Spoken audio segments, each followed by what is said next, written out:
ಸದ್ಯ ರಾಜ್ಯದಲ್ಲಿ ಏನಿದ್ರೂ ಸಹ ಈಗ ನವೆಂಬರ್ ಕ್ರಾಂತಿಯ ಬಗ್ಗೆ ದೊಡ್ಡ ಮಟ್ಟದಲ್ಲಿ ಚರ್ಚೆ ಆಗ್ತಾ ಇದೆ. ನವೆಂಬರ್ ಕ್ರಾಂತಿಯ ಚರ್ಚೆಗೆ ಡೋಂಟ್ ಕೇರ್ ರೀತಿಯಲ್ಲಿ ಸಿಎಂ ಡಿ.ಕೆ. ಶಿವಕುಮಾರ್ ಅವರಿದ್ದಾರಾ ಅನ್ನುವಂತಹ ಚರ್ಚೆಗಳು ನಡೀತಾ ಇದ್ದಾವೆ. ಯಾರು ಮಾತನಾಡಿ ದಣಿವು ಮಾಡಿಕೊಳ್ಳೋದು ಬೇಡ, ಸ್ವಪಕ್ಷೀಯ ನಾಯಕರುಗಳಿಗೆ ಸಿಎಂ ಡಿ.ಕೆ. ಶಿವಕುಮಾರ್ ಸಲಹೆಯನ್ನ ನೀಡಿದ್ದಾರೆ.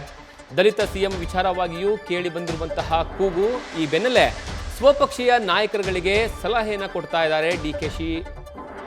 ಈಗಾಗಲೇ ಈ ಒಂದು ವಿಚಾರಕ್ಕೆ ಸಂಬಂಧಪಟ್ಟ ಹಾಗೆ, ಯಾಕಂದ್ರೆ ನವೆಂಬರ್ ಕ್ರಾಂತಿ ದೊಡ್ಡ ಮಟ್ಟದಲ್ಲಿ ರಾಜ್ಯದಲ್ಲಿ ಚರ್ಚೆ ಆಗ್ತಾ ಇದೆ. ನವೆಂಬರ್ ಕ್ರಾಂತಿಯ ಬಗ್ಗೆ ಬಹಳಷ್ಟು ಜನ ನಾಯಕರುಗಳು ಹೇಳಿಕೆಗಳನ್ನ ಕೊಡ್ತಾ ಇದ್ದಾರೆ. ಆದರೆ ಸಿಎಂ ಡಿ.ಕೆ. ಶಿವಕುಮಾರ್ ಮಾತ್ರ ಯಾವುದೇ ಕಾರಣಕ್ಕೂ ಇದಕ್ಕೆ ಡೋಂಟ್ ಕೇರ್ ರೀತಿಯಲ್ಲಿ ವರ್ತನೆ ಮಾಡ್ತಾ ಇದ್ದಾರಾ ಅನ್ನುವಂತಹ ಚರ್ಚೆ ನಡೀತಾ ಇದೆ. ಯಾರು ಏನು ಮಾತಾಡಿ ದಣು ತಗೊಳ್ಳೋದು ಬೇಡ ಅಂತ ನಾವು ರಿಕ್ವೆಸ್ಟ್ ಮಾಡ್ತೀವಿ.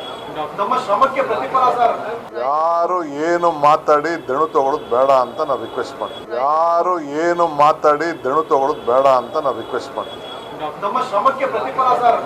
ಯಾರು ಏನು ಮಾತಾಡಿ ದಣು ತಗೊಳ್ಳೋದು ಬೇಡ ಅಂತ ನಾವು ರಿಕ್ವೆಸ್ಟ್ ಮಾಡ್ತೀವಿ.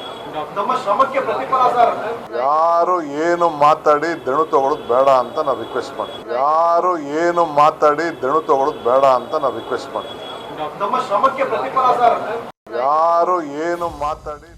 ನವೆಂಬರ್ ಕ್ರಾಂತಿಯ ಬಗ್ಗೆ ದೊಡ್ಡ ಮಟ್ಟದಲ್ಲಿ ರಾಜ್ಯದಲ್ಲಿ ಚರ್ಚೆ ಆಗ್ತಾ ಇದೆ. ನಾಯಕರುಗಳು ಸಹ ಹೇಳಿಕೆಗಳನ್ನ ಕೊಡ್ತಾ ಇದ್ದಾರೆ. ಪರ ವಿರೋಧದ ಚರ್ಚೆಗಳು ಒಂದ್ ಕಡೆ ನಡೀತಾ ಇದ್ರೆ, ಮತ್ತೊಂದು ಕಡೆಗೆ ದಲಿತ ಸಿಎಂ ವಿಚಾರವಾಗಲೂ ದೊಡ್ಡ ಮಟ್ಟದಲ್ಲಿ ಚರ್ಚೆ ಆಗ್ತಾ ಇದೆ. ಈ ಎಲ್ಲದರ ಮಧ್ಯೆ ಸಿಎಂ ಡಿ.ಕೆ. ಶಿವಕುಮಾರ್ ಮಾತ್ರ ಅವರ ಕೊಟ್ಟಿರುವಂತಹ ಹೇಳಿಕೆ ಈಗ ಒಂದು ರೀತಿಯಲ್ಲಿ ಡೋಂಟ್ ಕೇರ್ ರೀತಿಯಲ್ಲಿ ಇದೆಯಾ ಅನ್ನುವಂತಹ ಚರ್ಚೆಗಳು ಮೂಡ್ತಾ ಇದೆ. ಕಾರಣ ಏನು ಅಂತಂದ್ರೆ, ಯಾರು ಮಾತನಾಡಿ ದಣಿವು ಮಾಡಿಕೊಳ್ಳೋದು ಬೇಡ ಅಂದ್ರೆ ಇಂಡೈರೆಕ್ಟ್ ಆಗಿ ಯಾರೆಲ್ಲ ಸ್ಟೇಟ್ಮೆಂಟ್ಗಳನ್ನು ಕೊಡ್ತಾ ಇದ್ದಾರೆ. ಒಂದು ಕಡೆಗೆ ಸಿಎಂ ಸಿದ್ದರಾಮಯ್ಯ ಪರವಾಗಿ ಸ್ಟೇಟ್ಮೆಂಟ್ ಅನ್ನು ಕೊಡ್ತಾ ಇದ್ದಾರೆ. ಮತ್ತೊಬ್ಬರು ಏನಂದ್ರೆ, ನಾಯಕತ್ವದ ಬದಲಾವಣೆಯ ಸಂದರ್ಭದಲ್ಲಿ ದಲಿತ ಸಿಎಂ ವಿಚಾರವನ್ನ ಪ್ರಸ್ತಾಪನೆಯನ್ನ ಮಾಡ್ತಾ ಇದ್ದಾರೆ. ಮತ್ತೊಂದು ಕಡೆಗೆ 5 ವರ್ಷ ಸಿದ್ದರಾಮಯ್ಯನವರೇ ಸಿಎಂ ಆಗಿರಬೇಕು ಅಂತ ಚರ್ಚೆ ನಡೀತಾ ಇದ್ದಾವೆ. ಮತ್ತೊಂದು ಕಡೆಗೆ ಸಿಎಂ ಪರವಾಗಿರ್ತಕ್ಕಂತಹ ಶಾಸಕರುಗಳು ಸ್ಟೇಟ್ಮೆಂಟ್ ಅನ್ನ ಕೊಡ್ತಾ ಇದ್ದಾರೆ. ಈ ಎಲ್ಲದರ ಮಧ್ಯೆ ಸಿಎಂ ಡಿ.ಕೆ. ಶಿವಕುಮಾರ್ ಮಾತ್ರ ಇದ್ಯಾವುದಕ್ಕೂ ಕ್ಯಾರೆ ಏನದೆ ಡೋಂಟ್ ಕೇರ್ ರೀತಿಯಲ್ಲಿ ಸ್ಟೇಟ್ಮೆಂಟ್ ಅನ್ನ ಕೊಟ್ಟಿದ್ದಾರೆ. ಅಂದ್ರೆ ಇಂಡೈರೆಕ್ಟ್ಲಿ ಯಾರ್ಯಾರೆಲ್ಲ ಹೇಳಿಕೆಗಳನ್ನ ಕೊಡ್ತಾ ಇದಾರಲ್ಲ ಅವರಿಗೆ ಒಂದು ಮೆಸೇಜ್ ಅನ್ನ ಪಾಸ್ ಮಾಡ್ತಾ ಇದ್ದಾರೆ. ಯಾರು ಸಹಿತ ನೀವು ಸ್ಟೇಟ್ಮೆಂಟ್ ಅನ್ನ ಕೊಟ್ಟು ದಣಿವು ಮಾಡ್ಕೊಳಕ್ ಹೋಗಬೇಡಿ, ಇದರಿಂದ ಏನೂ ಆಗೋದಿಲ್ಲ ಅನ್ನುವಂತಹ ಮೆಸೇಜ್ ಏನಾದರೂ ಪಾಸ್ ಮಾಡಿದ್ರ ಅನ್ನುವಂತಹ ವಿಚಾರ ಈಗ ದೊಡ್ಡ ಮಟ್ಟದಲ್ಲಿ ನಡೀತಾ ಇರುವಂಥದ್ದು.